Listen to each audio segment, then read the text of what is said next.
Morning, everybody. I always want to stay true to our time. I'm so excited that you are here joining us for our kickoff for 2026. I want to just do a huge thank you to our partner of Saint Alphonsus in really providing the opportunity and support and guidance to provide this service to our community. So a big thank you to them.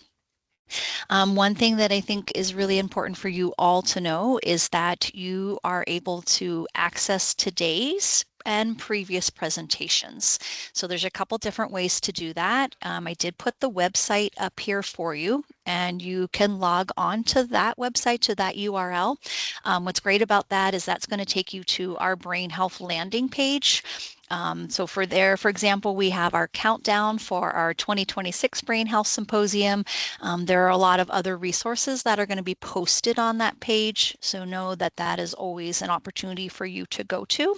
It also will have the direct link to all of the presentations that happened in 2025, as well as what will be presented in 2026.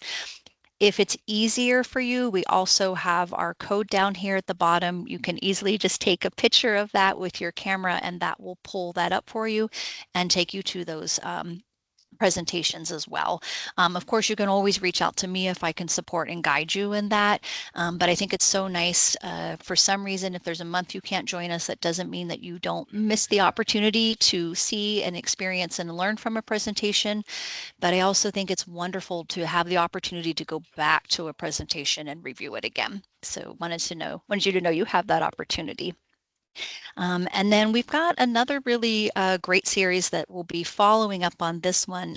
Dr. Desai, do you want to just share a little bit information with this? Yeah. So this is Echo Idaho. So Echo ECHO is a program across the country. Many states have it to educate everybody across the state. The focus is on providers, clinicians, but again, anybody can attend, register. You'll get a link and then you join. And you can get free CME credits. It's 1 hour long, it's free, it's virtual, and you see all the topics that we have coming up starting next month. So please, if you're not sure, just join and check it out. Perfect. Thank you, Dr. Desai. And I'm always happy to send, I have this program flyer. So if that's something that interests you, feel free to reach out to me. I'm happy to share it directly to you as well. I'm going to go ahead and stop sharing my screen. This will give the opportunity for Dr. Block to get her presentation up and ready. But I did want to have the opportunity to formally just speak to Dr. Block. So Dr. Block is a fellowship trained movement disorder neurologist, and she specifically specializes in caring for people with Parkinson's disease, Huntington's disease, dystonia, essential tremor, and then other complex movement conditions. She is deeply committed to patient and caregiver education, believing that understanding a diagnosis is a key component for effective and empowered care.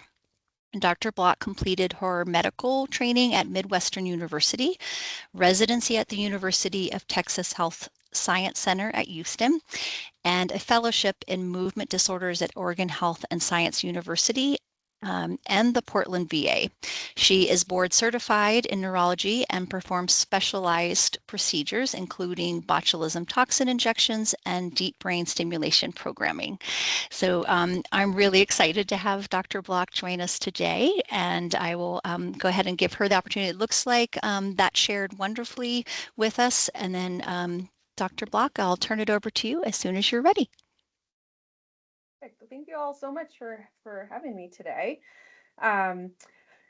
Today, we're going to be sharing insights on Parkinson's disease prevention from a neurologist perspective, and we'll explore risk factors, early signs of Parkinson's, lifestyle interventions, and current research.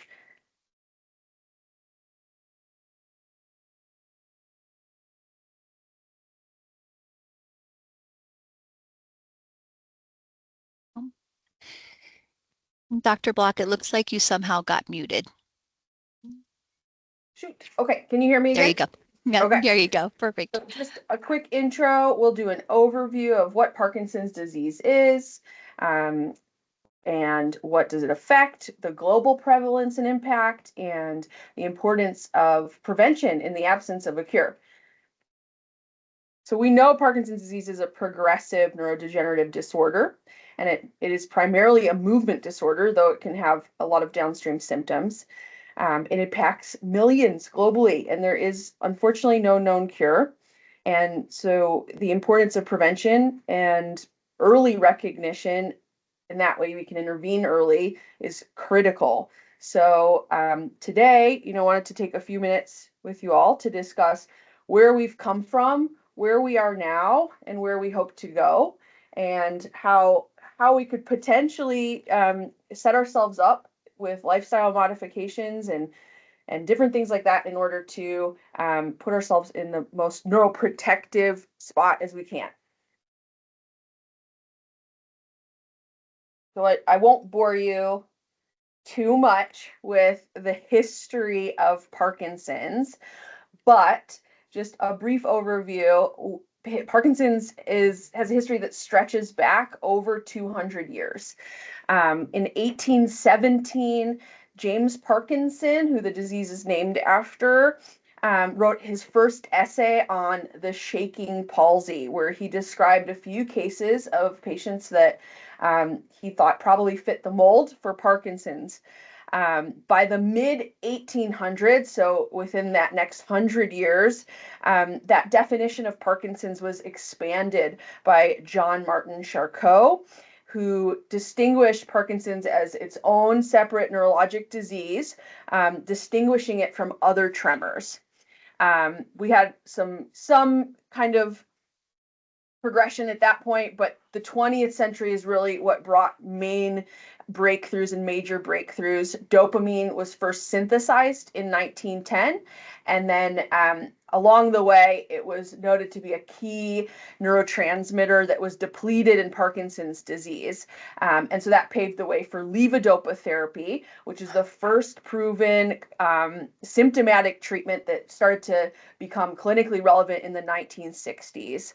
And then over time, as you can see, there was trials, gene trials, more treatments were expanded. The families of medications and the way that we gave patients dopamine expanded over the next 100 years. And eventually in 1994, deep brain stimulation, which is another adjunctive treatment to Parkinson's, was FDA approved. And it remains one of the more effective interventions for advanced symptoms in Parkinson's. And so we've really come a long way since 1817.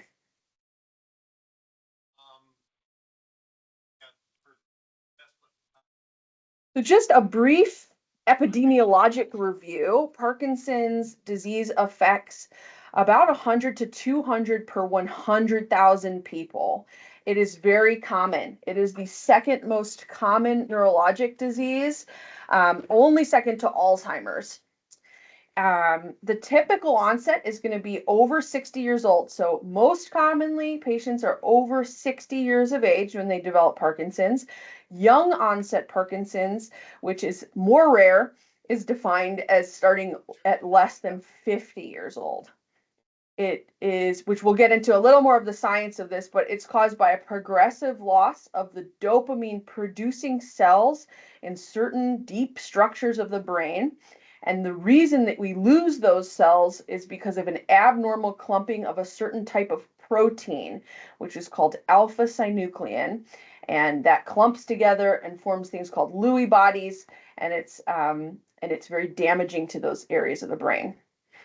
Parkinson's disease, which we'll also get into as we go on, is likely multifactorial for most people. So it's not just one risk factor that contributes to getting the disease.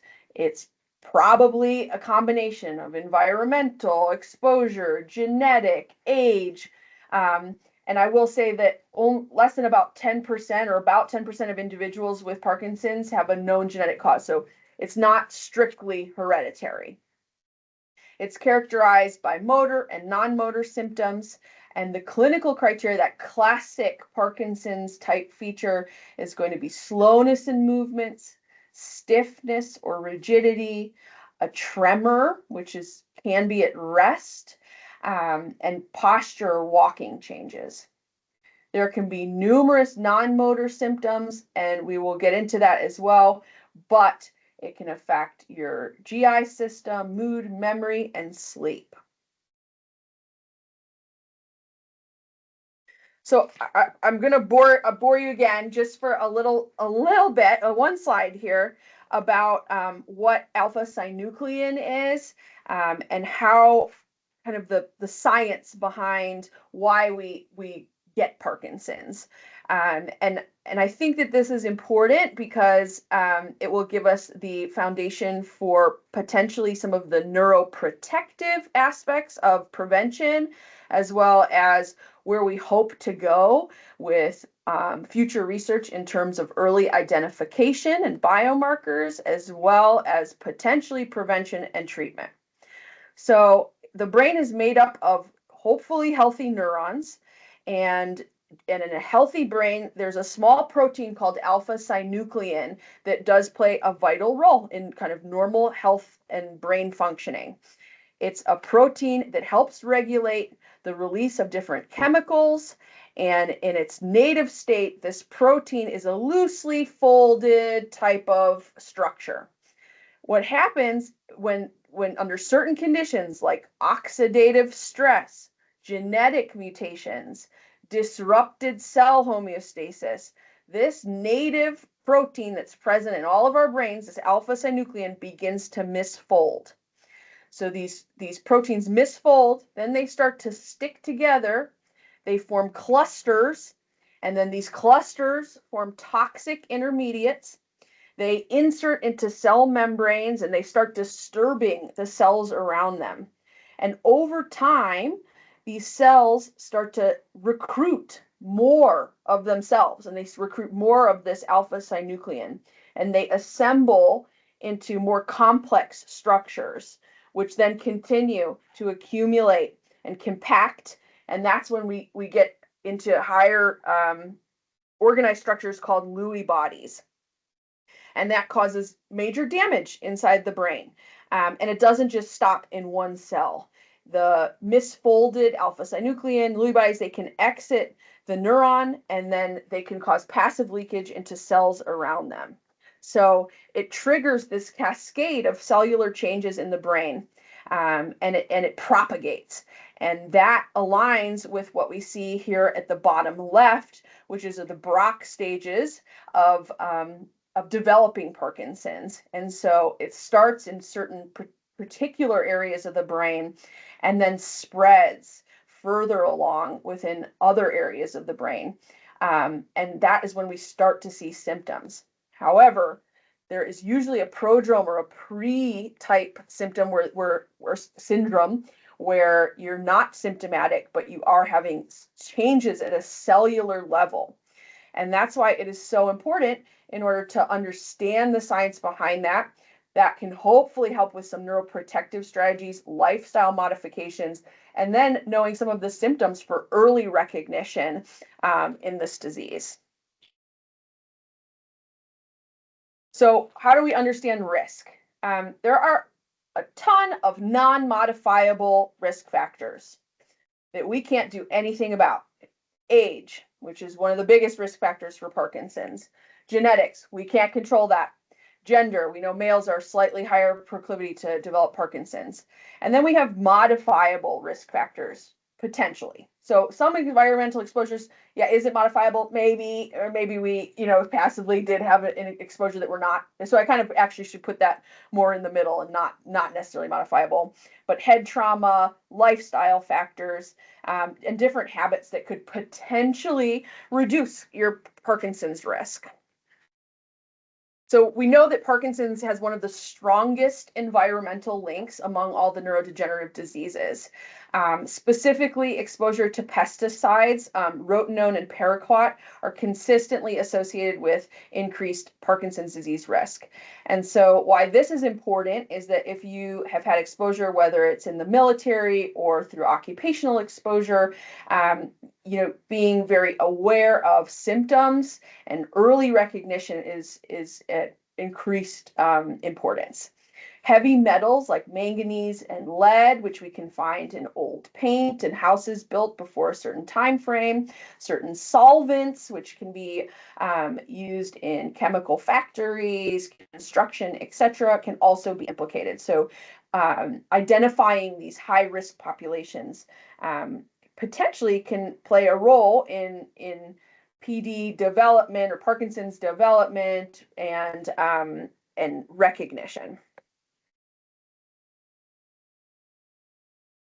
When I say the prodromal signs or early detection, this is before we start to have signs of things like shaking and walking changes and slowness in movement. This is before you look kind of classically Parkinsonian. And this can occur up to 20 or 30 years, even in dramatic cases, before you ever develop symptoms of Parkinson's. And so the prodromal signs classically are REM behavioral disorder, or RBD. If it's confirmed via polysomnography or a sleep study, that's the most accurate way to determine this. But this means acting out your dreams. You are not frozen or atonic when you're dreaming. You can punch, kick, scream, roll out of bed. You are not your body's not frozen, your muscles aren't frozen.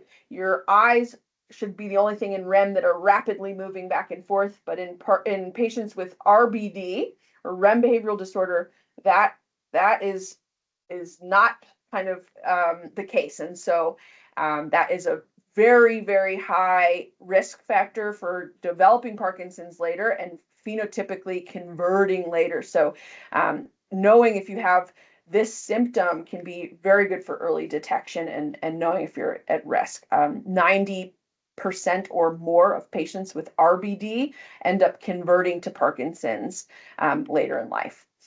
Hyposmia or anosmia is the medical term for loss of sense of smell. This can also occur years before you ever develop Parkinson's. And then constipation is also a very notable prodromal symptom. And it has to do with the alpha-synuclein, or that protein we talked about a few slides ago, building up in other areas of the body and disrupting cellular mechanisms. And so Parkinson's not only slows down your movements, but it slows down the movements of the gut. And so patients will notice constipation, again, years before they ever develop symptoms. In order to diagnose Parkinson's, it remains the gold standard is that it remains a clinical diagnosis. So a neurologist or movement disorder trained neurologist ideally would diagnose you with Parkinson's based on clear exam findings. So the criteria is that there needs to be bradykinesia, which is this medical term for slowness in movement, and rigidity or stiffness that clinician can feel on exam and is trained to pick up on exam. It can also involve rest tremor and walking changes. But truly the slowness in movement and rigidity are the crux of that diagnosis clinically. Typically, and not everyone colors inside the lines, and there's lots of variation within patient to patient, but typically symptoms start on one side or asymmetrically and then progress over time to involve the other side of the body. This is not always the case. You would like, ideally, a neurologist or movement disorder trained physician to rule out any red flags that suggest an atypical syndrome. So Parkinson's is not always that classic presentation with a tremor on one side and slowness in movements. Sometimes it's just slowness on both sides of the body, or it's early falls, or blood pressure issues, and so it gets very complex. And so knowing if there if this is still a Parkinsonian disorder, but there's atypical features, is also very important, not only for treatment, monitoring, but also prognosis. And then the response to carbidopa, levodopa, or dopamine, which is the main treatment option that we have, trying to replace dopamine in those cells in the brain, is helpful to know how you respond, but it's not required.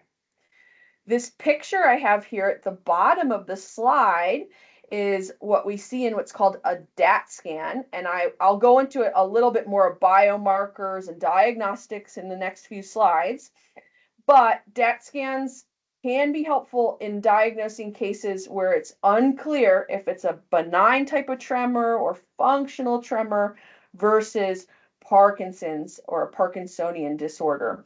And it looks at the uptake and the dopaminergic uptake specifically. So looking for that dopamine center in the brain and seeing if there's abnormalities. So I did want to take a few minutes to talk about biomarkers because there's a lot of research into biomarkers.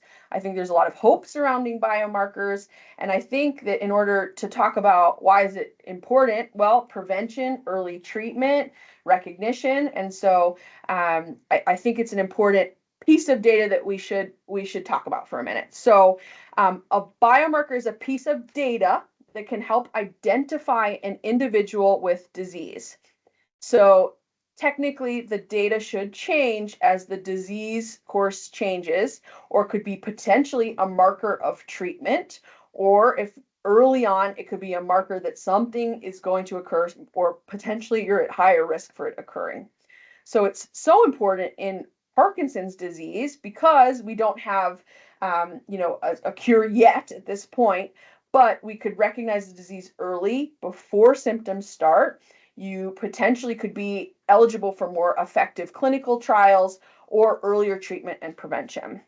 So biomarkers come in many different forms. And so I'll talk about the main 5 or 6 briefly here. One is to diagnostic support. So if there's concern or question or you're a little atypical in terms of your symptoms, biomarkers can help really nail in on a diagnosis and offer extra data points. So we had just talked about the DAT scan, which can help distinguish tremor types specifically. But also we can consider some of the other types of imaging and testing. So the alpha-synuclein seeding amplification assay, specifically in Parkinson's, can be CSF, which is cerebrospinal fluid, or skin-based. And that can detect early or mild Parkinson's or tremor predominant cases and can differentiate, potentially there's more research to go, but could potentially differentiate among the alpha-synucleinopathies. And so alpha-synuclein, that protein that we talked about, is not only associated with Parkinson's, but it can be associated with Lewy body dementia and multiple system atrophy. And so there's a role potentially for biomarkers to distinguish between different neurologic diseases in the same family. MRIs can be used as a type of structural biomarker. So that is also mainly going to be used or relied on to exclude mimics. Something like multiple system atrophy, which is an atypical type of Parkinson's or Parkinson plus disorder. PSP, or progressive supranuclear palsy, is another very similar disorder to Parkinson's, but atypical and doesn't behave the same way. Or normal pressure hydrocephalus, for example. All of these different diseases that can present with Parkinsonism or very similarly to Parkinson's have different structural biomarkers on MRI. Biomarkers can also be helpful for prognostic indicators. So there's emerging research that NFL, or neurofilament light chain, If it is extremely elevated or significantly elevated, it can suggest a faster progression of Parkinson's or an atypical type of Parkinson's. And so interestingly, I think there's room in the future and clinically to incorporate Parkinson's into prognostication and knowing what to expect in individual cases in terms of how their disease might move and progress. Additionally, one of the other main categories is genetic biomarkers. So famous genetic causes of Parkinson's are LRRK2 gene, GBA gene, Parkin gene, PINK1 gene, and the SNCA gene. And those are all, named after people who either, discovered it or just, you get to name it if you find it. So silly names, but those are all very famous types of genetic causes, clear genetic causes for Parkinson's, and that's clinically relevant because it can help with understanding risk in family members. It can help for prognostication. We know that certain genetic types of Parkinson's move slower or are more mild than others, and it can also help with determining eligibility for clinical trials or targeted therapy. So also very important. And then the last boring part that I'll touch on in terms of biomarkers is prodromal markers. So we talked about the prodromal symptoms of Parkinson's: decreased sense of smell, constipation, REM behavioral disorder. So knowing that you're at risk for Parkinson's can be very helpful for prevention and early recognition. And so those types of prodromal biomarkers, like a polysomnography or sleep study, an olfaction test or smell test, and maybe autonomic testing, etc., can be helpful in terms of knowing if you are prodrome to the disease itself. So let's talk about prevention. To be completely honest with you, there is no true way to prevent Parkinson's. And so there's nothing, when patients develop Parkinson's, it's nothing they did wrong. It's not truly preventable. But I want to talk and take some time today, because this is a prevention in Parkinson's talk. But I want to take some time today to tell you the most evidence-based, so what we have that is based on truly tested and rigorously tested lifestyle interventions and modifications that we can make, and that we know, at least at a cellular level in the studies, that it can be neuroprotective or good for your cognitive health and your brain health. And so though we can't truly prevent Parkinson's, there's a way to make sure that your brain is as healthy as possible and is set up to be as healthy as possible long term.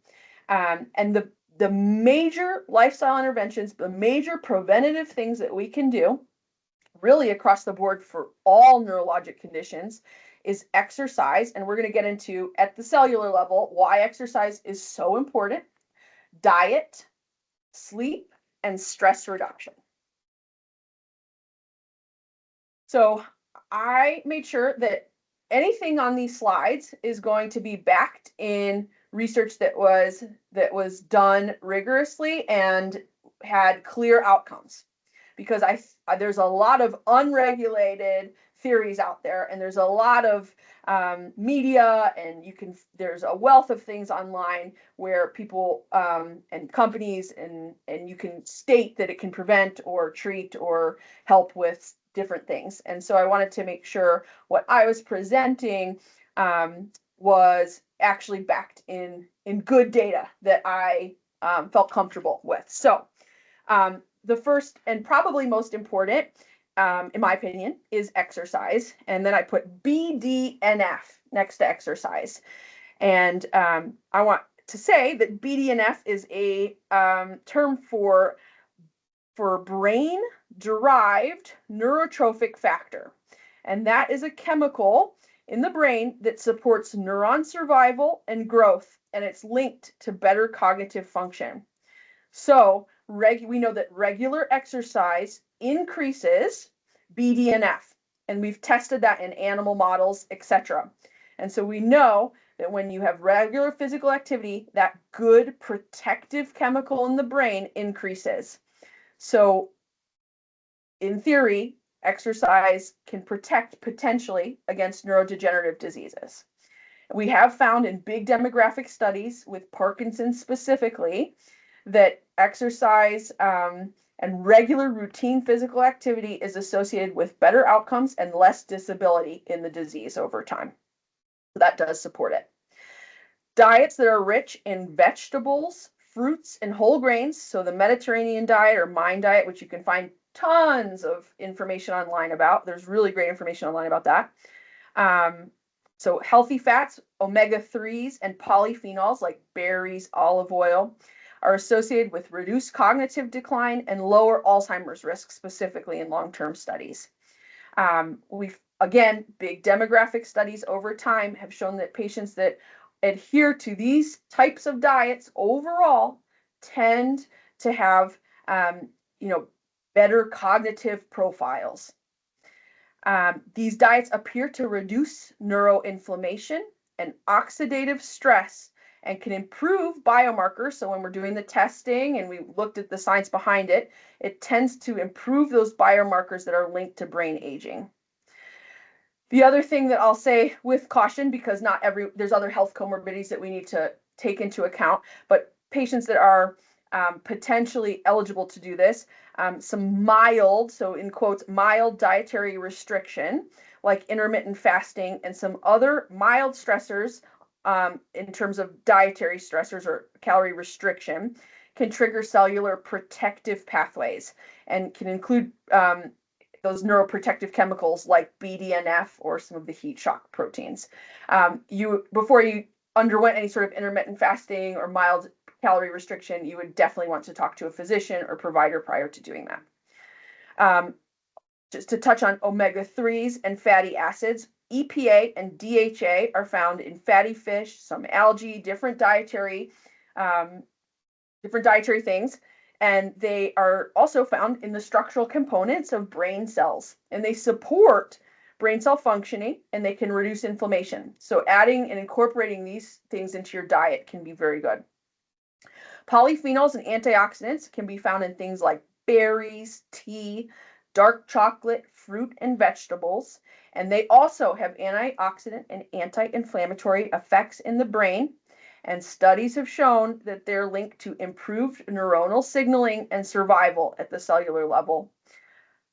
Other bioactives like certain chemicals from cruciferous vegetables like broccoli also have some antioxidant and anti-inflammatory effects. And the list kind of goes on and on. Nutrients and supplements, I'll put a little clause by and say a lot of supplements aren't monitored by or regulated by FDA. And so things can be purported that weren't necessarily tested rigorously.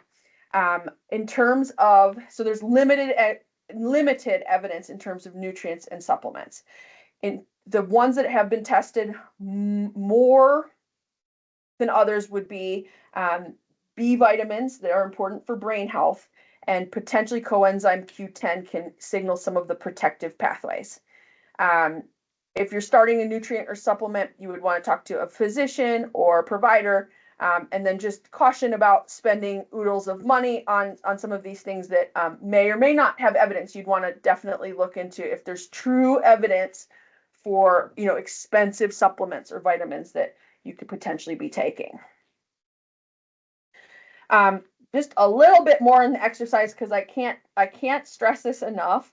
That long-term observational studies have shown that people with higher levels of physical activity during adulthood have lower risk of developing Parkinson's later in life. So I can't claim it's causal. I can't say if you exercise, you won't develop Parkinson's. It's not a known prevention. But when they look at large groups of people demographically over time, people who exercise regularly or routinely tend to have a lower risk of developing Parkinson's later in life. We know that exercise helps support brain health, plasticity of neurons, and survival. And we know that exercise actually includes those dopaminergic neurons that are implicated in PD, like we talked about, or Parkinson's that we talked about in earlier slides. And then exercise specifically can enhance mitochondrial health, which is the little worker energy cell within cells of the brain, and it can reduce oxidative damage. And those are both cellular processes that are implicated in Parkinson's disease. So can't stress exercising enough. When I diagnose someone with Parkinson's in my clinic, I say this is a tall order, but the guideline recommendations are 30 minutes 5 times a week of exercise. And I don't even do that myself, but it's a tall order, but it really can help. So some other neuroprotective strategies that we just kind of went over, anti-inflammatory diet, antioxidant-rich diet. There was an interesting article that came out in the New England Journal over the last few years about caffeine, coffee, green tea that's potentially neuroprotective, lower rates of Parkinson's. Again, causality, we can't infer causality or say if you drink coffee, you're not going to develop Parkinson's, but caffeine, green tea, coffee has some potentially neuroprotective benefits that we see less rates of Parkinson's in those populations. Vitamin D and B12 can be very helpful in terms of just overall functioning, and then avoiding as best we can, and we can't avoid all of it, and it's tough, but avoiding neurotoxins or some of those environmental exposures if we can. I want to talk a bit as well about our current treatment approach. So if you do develop Parkinson's, there is a lot of things we can do. There is a lot of hope. Medications, unfortunately, there's no cure and they can't change the course of disease, but they can significantly help with symptoms, and you can feel very good for a very long time with Parkinson's with the right medication options. As we talked about previously, carbidopa, levodopa is the backbone of treatment for most. And supplementing that dopamine is again, that crux or the foundation. Motor complications tend to arise with time. It's predominantly a movement disorder. So we can have fluctuations where the meds maybe don't work as well as they used to. Dyskinesias can be caused by medications with extra wiggly movements, side effects, etc. And that's where DBS, the deep brain stimulation surgery, can come into play, which is truly a significantly helpful in the right cases adjunct treatment for Parkinson's. Rehab teams are very important throughout the whole course of the disease: physical therapy, occupational therapy, and speech. And then again, stressing exercise. There's no current cure, but there's some compelling evidence over time that exercise may help slow the progression of the disease. This slide, we're not getting into every single medication that's ever been created for Parkinson's, but this is just a brief visual for how many different treatments that we have now for Parkinson's. And this list is not conclusive or does not even kind of touch the surface. We have a lot of new medications and different ways to help people with Parkinson's. Deep brain stimulation is a surgery that's been FDA approved since 1994. It can be incredibly helpful for certain patients for refractory tremor, fluctuations, if the meds aren't working as well as they used to, dyskinesias, just various progression of the disease. It can work in tandem or in conjunction with the meds, or reduce the amount of meds that you need to take. There has been rapid advancement in this field. I'd say this is one of the more rapidly advancing fields of Parkinson's. We're having more device types, better batteries, rechargeable batteries. There is new technology that allows us to actually visualize individuals' anatomy and the placement of these leads in the brain. And then there's now new research that's showing basically kind of using brain signals in real time to actually guide treatment. So it's a rapidly advancing field. Future technology, and I think again, this is a really hopeful slide. I think that we're really close to these changes actually being a reality. That DBS can actually detect changes in brain signals. It will automatically adjust the stimulation, and that's going to be what's called a closed loop stimulation. So I just think we're really on the precipice of amazing things in terms of this particular treatment option for Parkinson's.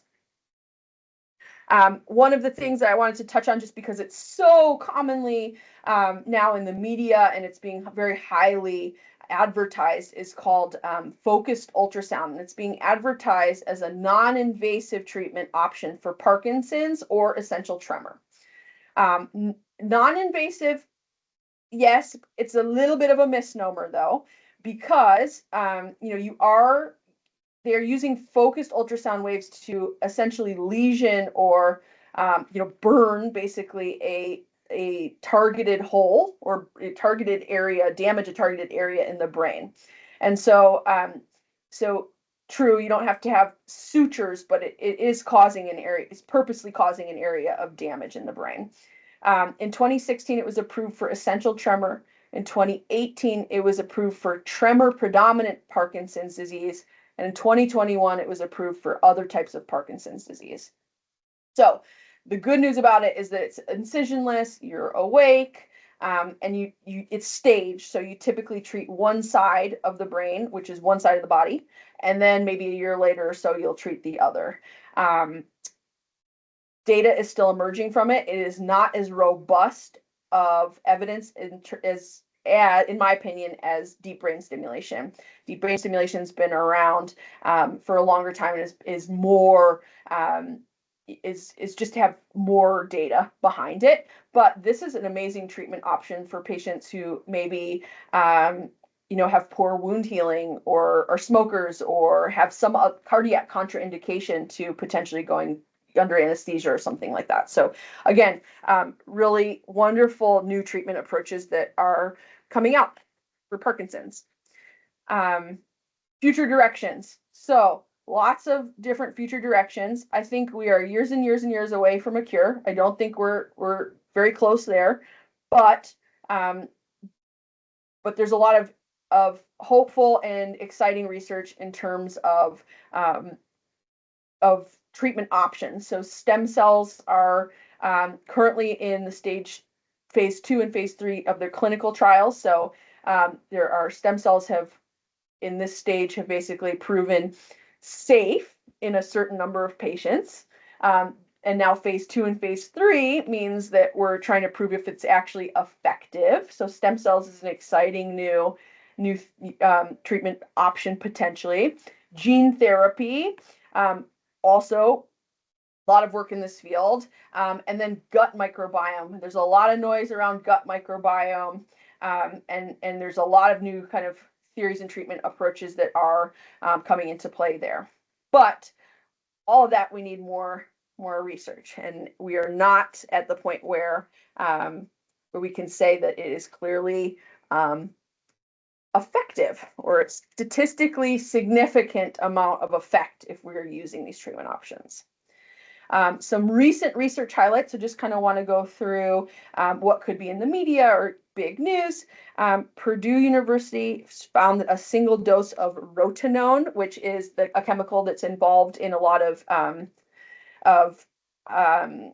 having a moment here, pesticides, excuse me, can alter brain cell communication and promote neurotoxicity. And so why is this clinically relevant? Why do we care about a single dose of rotenone?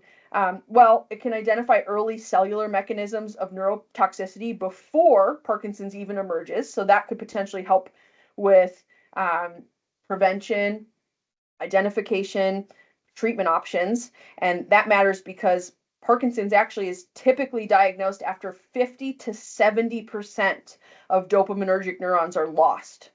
So trying to understand the earliest steps before you have that much loss in those dopaminergic neurons can be very important. And then Northwestern medicine found that human pegivirus, or HPGV, is found in brains of patients with Parkinson's disease, suggesting that viral exposure may be a novel environmental trigger, which is very interesting. So a lot of kind of virus research as well, and that is pretty novel. We haven't really thought down those lines in kind of Parkinson's history at this point. I wanted to throw a quick slide in as well. I get asked a lot in clinic, well, did my dad or my mom pass along their Parkinson's, or am I going to pass Parkinson's to my children? And it's pretty rare that Parkinson's is predominantly genetic or hereditary and passes along in linear fashions. Less than 10% of Parkinson cases are genetic like that. And so what that means is that environmental exposures may interact with genetic susceptibilities, and different other risk factors are more at play than genetics in most cases.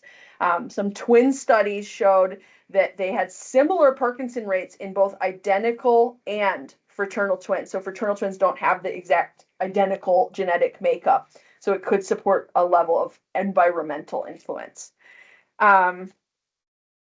Other types of promising research, again, very early stages. This is not being used in the clinic yet. These are not being, mass prescribed, but some interesting new developments. Ambroxol is originally a cough suppressant. Potentially in some animal models can reduce alpha-synuclein aggregation, again, that bad protein that may be implicated early on in causing Parkinson's. There's some clinical trials that have shown potentially it's safe, and now we're testing how effective it is at slowing motor progression. There's certain inhibitors that can help with targeting neuroinflammation, which may help with progression of Parkinson's. Again, more in the clinical trial stage. Is it safe? Then we find out, is it effective over thousands of patients?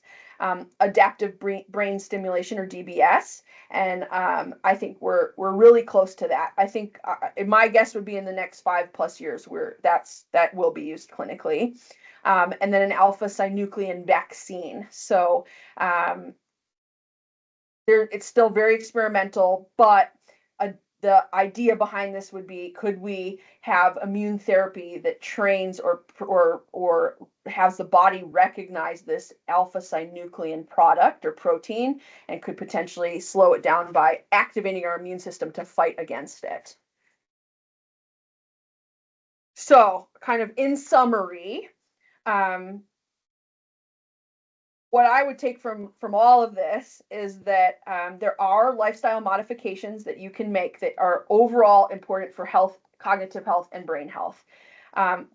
If you develop Parkinson's, it probably wasn't your fault. It's a number of different things that you're not in control of, but setting yourself up to live as long as possible and in as healthy a way as possible, and protect your brain, is a reality. And so I think there's a lot of things that we can do. Exercise, diet modifications, exposures to neurotoxins, etc. You want to just be mindful of that.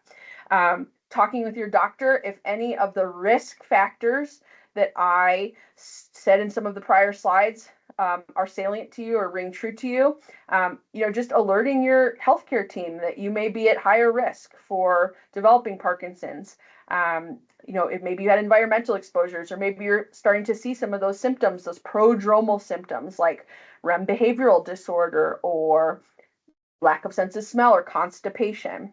And monitoring for that over time, because that is a higher risk of converting to Parkinson's. And then collaborating again with that healthcare team prior to developing symptoms. A lot of this groundwork comes with your primary care doctor, your family med physician, your PCP, before you ever get to a specialist like me, right? So just being aware of all of these different things is so important in just overall health and prevention of any neurodegenerative disease.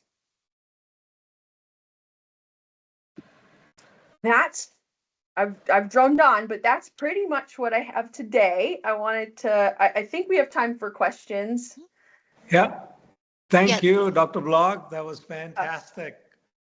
So we have That two questions. We'll just jump in.